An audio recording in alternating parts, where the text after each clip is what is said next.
Hey everyone, you're listening to the Active Turnkey Podcast, a podcast designed for hands-off, passive real estate rental investors. In the Active Turnkey Podcast, you'll hear Tom Olson and Jarrod Stoutmeister discuss all things turnkey rentals with other turnkey providers, service providers, and rental investors. Our goal is to help you reach your financial freedom and whatever comes after that. Let's go. Hey everybody, welcome back to the Active Turnkey Podcast. I'm your host, Jarrod Stoutmeister, with Tom Olson. You pointed at me, Jarrod, when you said I'm your host, Tom Olson. So I was kind of confused there for a second. There was a delay. I practice this in front of the mirror all the time. This is something I do. Wait, you practiced this Active Turnkey Podcast in the mirror? You don't? No! Oh, okay. I thought that was pretty normal. I had no idea. Okay. All right. No, I do. Is that what we're supposed to do? It's, yeah. Tom, you should learn a couple things about podcasts. Apparently, I need to learn a little bit more about podcasting. Man. Maybe you guys can teach us. How can we do better at being a podcaster? I can teach you. I mean, we have millions of downloads. Mm-hmm. Millions do we? Okay. Sure. All right. Well, we'll find out in our quarterly meetings next week. Yes, millions of downloads. Yeah. Our Instagram following has skyrocketed. Mm-hmm. It's doubled from 3 to 6, I think. We're experts, though. At least I am. This is our 39th podcast, so I feel like at this point I'm an expert. We're pretty much an expert. Yeah. Well, you've done. This is like you've been on hundreds. I have been on hundreds. You are correct. So, but I haven't learned yet how to practice in the mirror. No, I know, and that's what I'm saying. It's okay. We'll work on it, and you can let us know if we're improving. So. Well, today Zach. I just called Jarrod Zach, which is my son's name. I would never make. I feel like he's my kid now. He's my son or something because I would never make a mistake. I'm forgetting people's names. Because I practice in front of the mirror. That's why I need to practice in front of the mirror so I can remember Jared's name. It's true. Who's the what do you call yourself again on this? I'm an expert. You're an expert, but you're the I'm the host. The host. Yes. Slash. Jarrod is the host / expert of the show. But today we're going to talk about something that doesn't really exist, right? Correct. Because unicorns don't exist, right? That's right. So we're going to talk about unicorns. Mm-hmm. So I know you guys are interested in real estate and you want to know how to make more money and you want to know how to have financial freedom. But today we're going to take a completely different direction and talk about unicorns. Right. The dodo bird. Yeah, all these extinct things. Just unicorns. Because this is kind of our thing, what we do off the camera. We talk about extinct animals. Unicorns and unicorns. Yeah, so today's podcast, we actually read an article recently in Bigger Pockets, and the author basically talked about the idea of how the 1% rule is going the way of the dodo bird. Yeah, it was interesting, and honestly, just to be transparent, I don't spend a ton of time on Bigger Pockets. Mm-hmm. I think a lot of it is. That you can learn some stuff, don't get me wrong. Sometimes it's a waste of time and you can get sucked in, and there's a lot of just negativity at times from time to time, back and forth. And I try to just spend my time focusing on making investors money and doing our work, and so I don't want to get sucked into it. But from time to time, find a couple articles. Mm-hmm. And Jarrod found this article and shared it with me, and I thought, hey man, this would be maybe a good article to talk about. Yeah, it was just posted last week or so, and I don't really spend a lot of time either. In fact, a couple of our investors have told us that we should spend more time on Bigger Pockets just talking about Gary, because that's one of the things we're passionate about. We're passionate about Gary. It's Tom's vision as a owner. It's what he feels he's placed here on this earth to do, is to flip the city of Gary, not for that concept, but more or less to make it a place where people want to live again and move to again. And so that's happening, and it's really exciting. And you've heard us talk about that quite a bit here on the podcast, and also on his podcast, the Good Success Podcast. But in this article, he mentioned that the 1% rule is something that is. So who's the author of this? Dave Meyer. So Dave Meyer, he wrote this article, and what's the name of the article? It's 6 Cash Flow Unicorn Cities. It's basically the March 2021 Markets of the Month. So I don't know if this is a monthly thing. This is the first time. We made it to Markets of the Month. Wow. Well, you just gave away. Oh, I gave away one of the unicorns? Yeah, you did. Stink. So Stupid. So apparently there's this pen of unicorns in this location. Yes, there are unicorns right here in Gary, Indiana. Yeah. So he's talking about it, but one of the things he's talking about is the concept, but the difficulty today of the 1% rule. So what's the premise of being a unicorn market?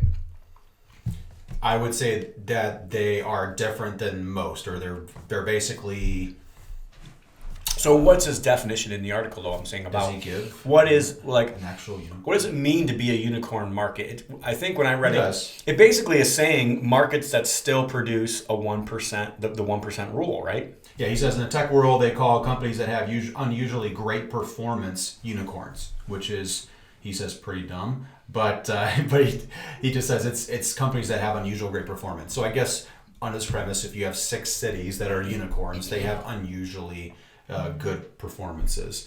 And it's in, and then he it's goes in into context of 1%. Right, he goes into referencing like the ones that still have 1%. Now, he actually doesn't necessarily believe in this to 100%, and he even like admits it that the whole reason why he's writing this article is to get people to read the article and to get people to comment and to and because maybe he's a blog writer, I'm not quite sure, but either way, like the whole reason for him to do this was just to kind of get something out there, so to get content out there. And I'll be honest with you, like I think he did pick 6 markets. I know 5 of them pretty well. I don't really know the one in Texas that we can go through the 6 later, but I will say I'll let you go through them, Jarrod. But there are more. So just so everybody knows. I still do strongly believe in that 1% rule, and as much as you possibly can get that 1%, which, Jarrod, just explain to the audience what does 1% rule mean? Just simply put, it's your purchase price percentage. So if you buy a house, say $100,000, you should expect to have a rent minimum $1,000. So that's 1% of the price of your purchase. So you should expect to have that, and you'd like to beat it. So ultimately what that means is if you're not meeting that 1%, you're underneath that number. Now, in the end, I think it almost means by saying that by it not hitting that 1% rule, you're not going to purchase it, that it's no longer a good deal. And I think that's probably what he's saying in some ways, is just because it doesn't hit the 1% doesn't mean it's not a good deal. So there may be areas. No, that's what he's saying. Like, right, yeah. I still think you really should try to use that as definitely a benchmark. But And even when it comes to that 1%, before we get back to the article, I kind of wanted to stray off a little bit and talk about that. There are markets where 1% makes a lot of sense, and then there's other markets where 1% may not make a whole lot of sense. And sometimes there's other factors that I think goes into what your real cash flow is. So some people don't even look at 1%. They just look at like a number. If I'm going to do a rental, if I want to do a number, I want to make $200 a month, or I want to make $300 a month, or whatever their number is that they want to make per rental. But let me give you an example. So in Texas, for instance, taxes are really high. Their state, Illinois, taxes are really high. Sure. So you might buy a property for $100,000 that rents for $1,000, but your cash flow is really not anymore, or it's probably less than some other years. It may only be maybe a 0.9 because there's other expenses, there's other factors that that come in play with that. Super new house versus super old house. You know what I mean? Like you might have less maintenance in a new home. There is still maintenance, so don't think you're ever going to get away with no maintenance at all. But so there are some other factors to be considered when you're talking about this 1% and this unicorn market that this guy's talking about. No, that's an excellent point. I think, and in many cases, I when I'm talking to clients the first time on the phone is. I think if we were to be honest, we would love to have every single one of those things. We would love to have cash flow in an amazing area with great schools at the right price, amazing cash flow. We want all of it, right? I mean, we would love to have every single one of these things. But in the end, generally speaking, when it comes down to it, we generally have to choose what we want. So especially if you're building with a specific model in mind or the type of property that you want in your portfolio. So usually you're choosing between two. You're choosing between those things which are cash flow or those types of properties that you would say are in nicer neighborhoods where you already know going into it that you're probably not going to get as much cash flow as another area because you want to be in a B+ neighborhood. So you're already out the gate deciding that I don't want to have that high end cash flow. You know what I'm saying? So, and that's usually and again, if you go back to this article, and I know a lot of people, subscribe to this as well. Like some people really believe you can look at markets and know like are they going to appreciate or not, or are they really on a rise? I think sometimes it's a little dangerous because most of the time, if something's already on a rise, then by the time you get in, it's almost always too late. So, and that's really what's been exciting about us being in Gary is I feel like we got in way early, and like I just sent I just sent our team, and I just, read an article from Realtor.com that actually shows that Gary, Indiana, he's saying it's a unicorn market because it gets 1% and it's a great cash flow. But, I've got Realtor.com saying, like, from February of 2021 to February 2020, Gary appreciated 41% in 1 year. So, like, normally you don't get those two. Normally you don't get both of those things in the same thing. So most people subscribe to either that, like, I'm looking at this for an appreciation play, it's only long-term play, or they're looking at it from just cash flow. And I kind of like take almost a middle approach. Like, I would love to have a little bit of both. I'd rather have maybe a little less cash flow and have that possibility of appreciation, and, like, try to figure that out to a certain degree. I mean, I like the short term. Don't get me wrong. I like the long term better, and I think you need the cash flow, though. Like, you need a certain amount of cash flow to hold the deals together. And this is kind of why we always talk about, you don't want to just buy one rental or just 4 rentals, or, like, to me, like, I feel like you have to get a large enough statistical snapshot of a portfolio to know if it's going to work for you or not. And you'll find the larger portfolio that you have, the more it can absorb bumps in the road. But then all of a sudden, like, you have a couple great years where it's like, holy crap, like, this is really, really well. And then you might have a couple really bad years where a lot of vacancies and a lot of, issues may happen. So why don't you just go over, like, what are the 6 cash flow unicorn markets that is mentioned in this I feel like article? there should be some sort of drum roll. We want to, Tom, this is Tom's I don't know if he's really good at drum rolls. Oh, yeah. He's into the drum roll big time. That's why I brought it. He's like, make sure you put drum roll in the make script. sure, Jarrod. So, real quickly, we have 6 cities, and again, our towns, municipalities that kind of fall into his unicorn city. So he started off with Brownsville, Texas. So Brownsville, Texas, that's like Mexico, right? It is basically Mexico. I had to Google it to see where this it was. This is definitely probably a border town. I don't know if a wall is there. Maybe there's I don't know. Wall. It might be right. I mean, it's right on the border. There. But it's in there. He does go into detail there. And so I don't remember that one. Did he say that that's something that he would be buying, or does he just show the actual market? Because it's under 200,000 residents. The city is growing, which makes sense for Texas. All border cities are growing right now, aren't they? Well, there you go. I mean, I just figured it's growing because of everything happening in the last few years. But even since beginning of 2010, it's been growing. Appreciation, he says, appreciation is a negative 1.58 on average. Does also support the highest income growth since 2010 at 3% a year. So I had never heard of this one market. And now some of these other ones you're going to know quite well. If you read anything on Bigger Pockets or other podcasts, if you listen to podcasts or what have you, you're going to know some of these cities. Memphis, Tennessee, that's another one that if you follow anything, that's going to be one of those cities. Kansas City, again, same thing. Those are 2 very popular cities. Baltimore, Maryland. Yep, I know a really good turnkey provider up there as well, and most of the stuff is inner city. So if you can stomach the inner city, and you can stomach the the politics there, and maybe might take you 6 months to get a tenant out at times.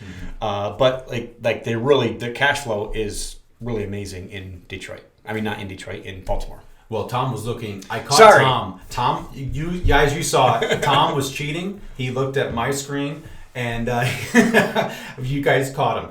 But the next one is Detroit. Yep. Now, he calls this one the king of cash flow. And so we'll see. I don't know. I think Gary, Indiana's right there in the running. There's like a battle royale there of kings who are trying to unseat each other, but Detroit's one, and then Gary, Indiana's the other one. Now, one thing that's really interesting, and Tom, you can kind of go into this, but he says that the city of Gary itself, as I read here, let's see here. He says this is coupled with a home price compound annual growth rate of negative 5% since 2010, meaning homes have been on average losing value over the last few years. And so the few years is kind of relative, but Tom, what have now? And you guys have heard our podcast. Now, is that and digging it out, and where would he get that data? Honestly, see, most data, when people look at data, most data is outdated. By the time you get it, you have to think about it. Data is always about something that happened in the past. And again, like I wish he would have just went to realtor.com, which if you just go to realtor.com and look at, Gary, Indiana, appreciation over the last year, and I can even send you the article if you want. 41% over the last year. And it's always interesting. Like when you're in the market, you can see what's really happening.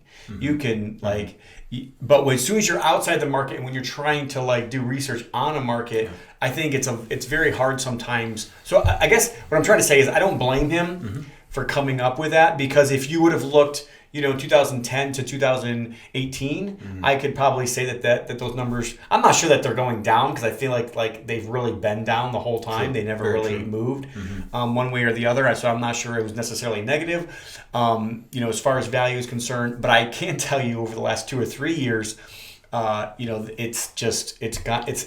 it's really like prices have doubled and then even tripled in some of the markets. So, and again, I'm telling you this because I'm right in the thick of it and I'm in the middle of it. And, if I'm going to trust somebody, I want that person to be in the middle of what they're doing. Because those are people that have almost like, you have to think about it, Jarrod. If we were in the stock market, almost all the information we have, all the information that we give out would be illegal. But the problem is when we're in real estate, it's completely legal. I can have my cake and eat it too. I can know exactly what's going on in the market and I can take advantage of it. But if you know what's going on in a stock, for instance, if you have insider information, you can get put in jail for that. So that's why I guess it's another great reason to work with great boots on the ground. Find people. It doesn't matter. The people that you work with are always going to be way more important than even the market. But back to the markets, I really still think he could have done maybe a little more research and found more of these unicorn markets. So I can just name a couple right off the top of my head. Now, would I invest in every one of these? Probably not, but there's some of these I would invest in. I promise you, Buffalo, New York probably should be on there. I know friends of mine, and they buy properties $50,000, $60,000, $70,000 that rent for $80,000, $100,000, rent for $8,000 to $1,000 all day long. I know Harrisburg, Pennsylvania. I have a great friend of mine, Kevin, that lives there, and he's still buying properties that still hit those numbers, and he's still happy with even his own numbers, even now today. But there's turnkey providers there as well. South Bend, Indiana is another market where I would tell you, hey, I know you can buy houses for $60,000, $80,000 that rent for that are all fixed up, tenanted, nice, that are renting for $800-$900. Even and Indianapolis has kind of started to drop off some of people's radars. Like Indianapolis was kind of one of those number one turnkey markets in the country, number one. I would say if it's not 1%, it probably is like 0.9. It's really close. But you could probably expect to pay maybe $130, $140 for a property that is renting for $1,200, $1,300. So it's going to be very, very close. When you get into the lower markets, you can probably definitely get that 1%. But there's other areas. There really is. Chattanooga, Tennessee has areas. There was somewhere else here. I think I told you about this before the podcast that was in the tip of my tongue, and now I can't remember what it is. But anyways, there are other markets that you can find out there that do definitely hit this 1%. And to me, the most important piece about the 1% is, like I said, it helps hold your portfolio together. It helps you get to that point where you can have that emergency fund type of bank account separate, from your actual rentals that, is sitting there waiting for something to happen. And at the end of the day, I think you do want to either cash out or pass this on to your kid or a loved one or something.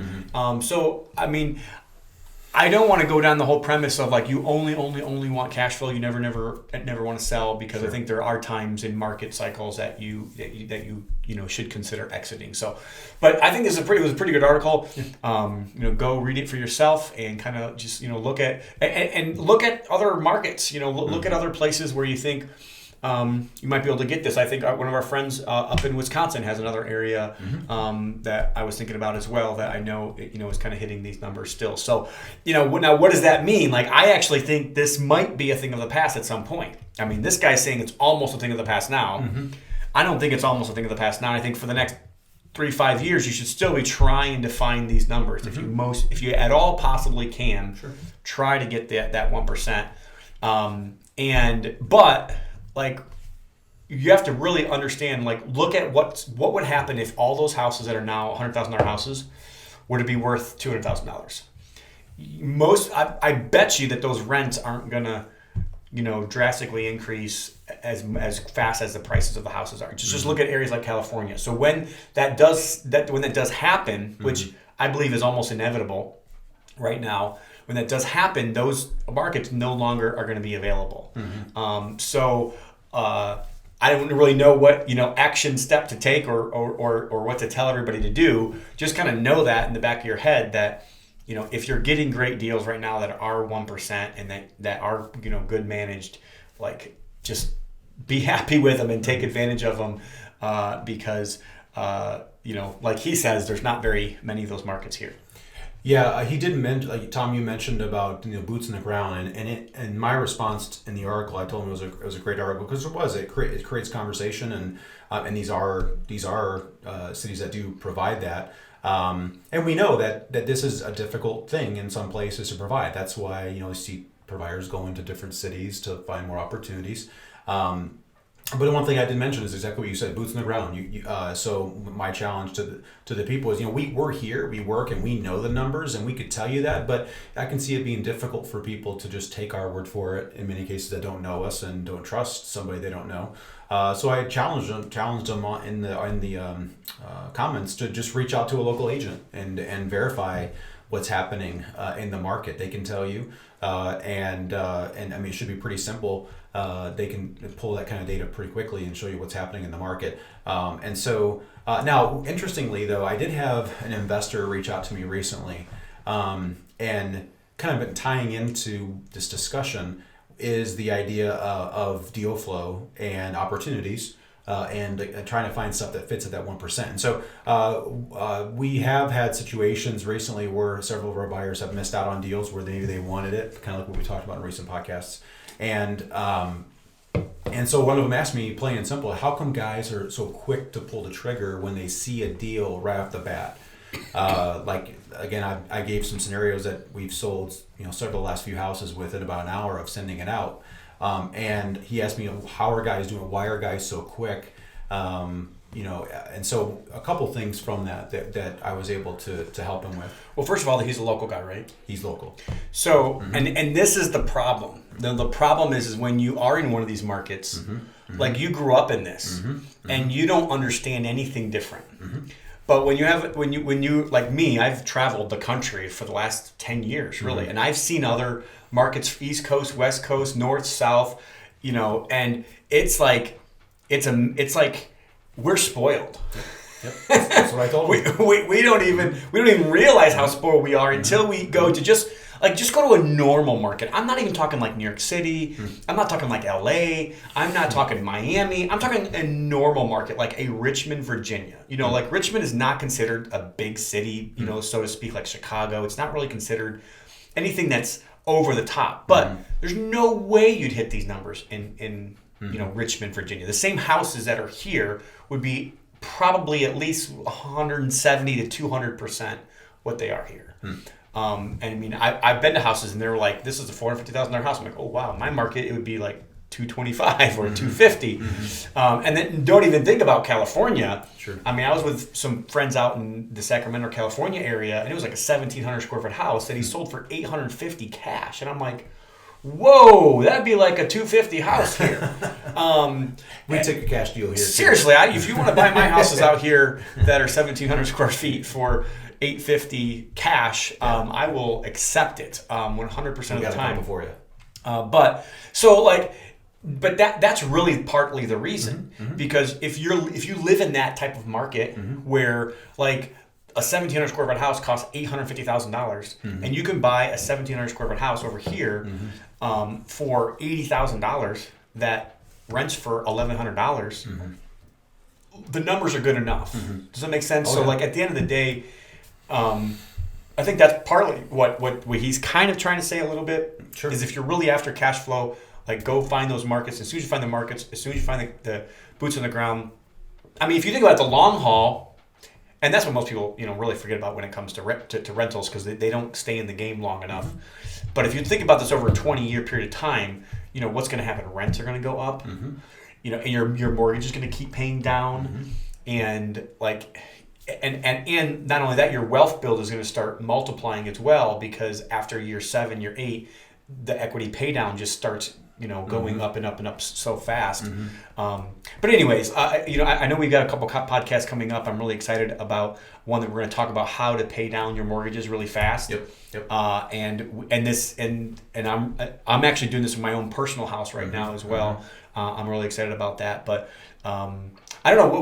What else do we have about this one today? Well, just to kind of add to what Tom was saying, I basically told him as much about the area, that these guys across the country are aware that a deal seeing a deal come across the table like that, they're not going to wait. They know that they're few and far between, kind of falling into what the article was talking about. So they don't hesitate. And the other thing is, many of these investors have working relationships with us, so that they're not hesitating at all to pull a trigger and say, I want this deal, give it to me. And so that's where, again, when we say, you really want to get to know your turnkey provider and believe that what they're providing for you is really good. We actually had a buyer from Chicago. We had an inspection a couple weeks ago, and he said he's bought them in Memphis. He's bought them in, I forget the location he was at, but he said our inspection was the cleanest inspection that he's had, and they were nickel and dime things. And it's because we do supply inspections. And so that's why I told him, I told the buyer, I said, well, part of it's because we're spoiled. Part of it's because these guys know what a deal looks like. Part of it is because of a relationship. And part of it is because we do provide an inspection that we can disclose, or you can use your own inspectors. So, and so in the end, they should be getting a good product when they're finished with the deal, or when it's done. So anyway, that's more or less the opportunity there, and what we're seeing. So some unicorn cities, just recapping, he has Brownsville, Memphis, Kansas City, Baltimore, Gary, and Detroit. And to just kind of bring it around, this is something Tom's been preaching for a long time, that Gary was gonna do this, and it's exciting. We're definitely seeing this happen across the board. Rents are flying with going up with the property values too, significantly, and so they go up to a certain point. So that, and that's kind of where I was saying, rents will go up to about that right now, that $1,200 to $1,500 range, depending on your market. And that's not the top. Don't get me wrong, but that's kind of like. There's almost like there's some barriers to kind of get through in order to get past $1,200, in order to get past $1,500. There are some barriers to get past that, but when you're in those lower price points, the $60,000, $80,000, $100,000 type price points, those rents go up just as fast as the values of the properties. But then that's what I'm saying. Once a house gets to be worth $200,000, things start slowing down and changing. The rents don't go up nearly as much. I mean, you can rent a house in California, the $600,000 houses, for $2,500. You know what I'm saying? So that's like what, 0.35% or something crazy like that. It's not a good percentage. It's not 1%. That's for sure. So anyways, and I think most of the properties that we do ourselves, and actually most of the properties I'm looking for personally, are trying to be a little bit more than that 1%. Even still, I'm still looking for 1.1% or maybe 1.2 if I can get it. But just know it, that 1%. There's other factors with it. Absolutely. Kind of like I started the podcast with, there is other costs, and sometimes you might get a hot property that just has extremely low taxes for some reason, and that makes a big deal. So and there are some markets where 0.9 is just as good as 1 in other markets, because they have lower than average taxes in their market. So make sure you pay attention to it all, know what you're getting into, find good boots on the ground. But we hope that this podcast brings value to you, and we hope that we can be a part of your financial freedom.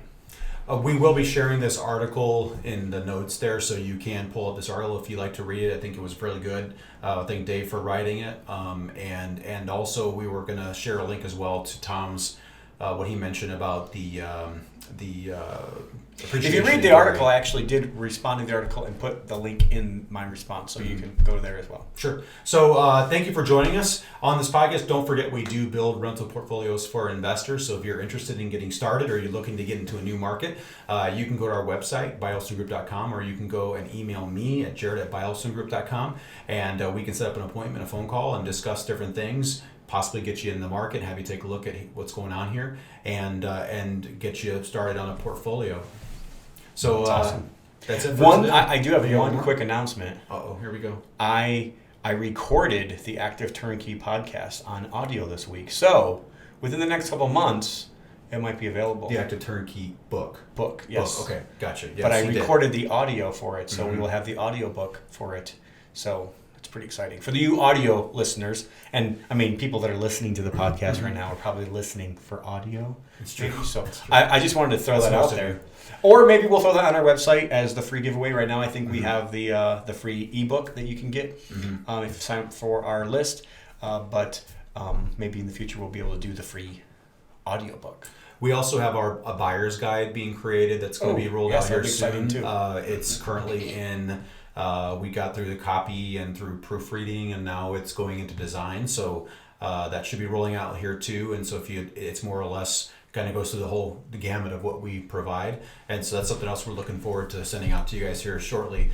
So again, thank you for joining us. I hope this podcast brought you value, and please let us know. Give us a thumbs up, a like, a share. 5 stars. Only 5 stars. 5 stars, definitely. And Active Turnkey. The best way to buy rentals. Thanks, guys. Olson Group Network makes no warranty, guarantee, or representation as to the accuracy or sufficiency of the information featured in this podcast. The information, opinions, and recommendations presented in this podcast are for general information only, and any reliance on the information provided in this podcast is done at your own risk. This podcast should not be considered professional advice. Unless specifically stated otherwise, Olson Group Network does not endorse, approve, recommend, or certify any information, product, process, service, or organization presented or mentioned in this podcast, and information from this podcast should not be referenced in any way to imply such approval or endorsement. Any third-party materials or content of any third-party site referenced in this podcast do not necessarily reflect the opinions, standards, or policies of Olson Group Network. Olson Group Network assumes no responsibility or liability for the accuracy or completeness of the content contained in third-party materials or on third-party sites referenced in this podcast, or the compliance with the applicable laws of such materials and/or links referenced herein.